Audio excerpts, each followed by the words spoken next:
د طالبانو زبردست اقدام د پاکستان په وړاندې طالبانو څنګه له یو بل ملک سره مهم قرارداد ته لاسلیک کړ. تازه طالبانو څه ویلي دي جزئیات په ویډیو کې را سره وګورئ او چینل سبسکرایب کړئ. السلام علیکم لیدونکو، ستړي مشئ. د پاکستان حکومت د افغانستان د میوو په موسم کې او په داسې وخت کې چې ژمی رانږدې کیدونکې دی په افغانستان باندې خپلې لارې تړلې دي. په افغانستان کې د وړو غوړیو او نورو خوراکي توکو بیې ډېرې زیاتې لوړې شوې دي.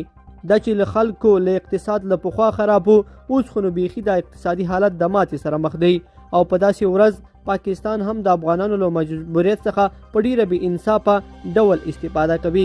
مګر تازه افغان حکومت د دغه ستونزې د حل کولو لپاره د نورو هیوادونو سره خبرې اترې پیل کړې دي.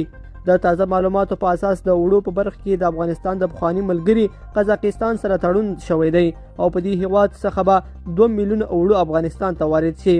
د قزاقستان څخه د وړو د وارداتو پیل کول په داسې حال کې دي چې په افغانستان کې د وړو د یوې بوجۍ بیه د 1500 څخه تر 2300 افغانیو ته لوړه شوې ده. په دوهم قدم کې حکومت د قرغیزستان سره تړون کړی دی چې د قرغیزستان څخه به افغانستان ته په لوړه پیمانه وړو وارد شي. د افغانستان د پخواني حکومت هڅه کړې وه او په دې هڅه کې تر یو ځایه بریالي شوي هم وو چې په پاکستان باندې اقتصادي اتکا کمه کړي او پر ځای د مرکزي اسیا له هیوادونو سره راکړه ورکړه ډیره کړي او داسې ښکاري چې موجود حکومت هم اوس په دې د پوهېدو په حال کې دی چې په پاکستان باندې باید په هیڅ صورت باور ونه شي.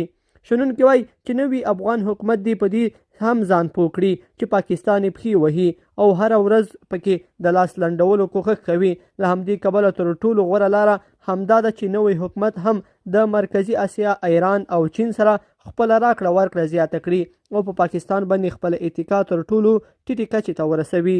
لیدونکو په دې هیله چې دا مطلب به مو تر پیل لیدلی وي. که مو ویډیو خوښه شوې ویډیو لایک کړئ او چینل سبسکرایب کړئ. تر بیا ښه وخت.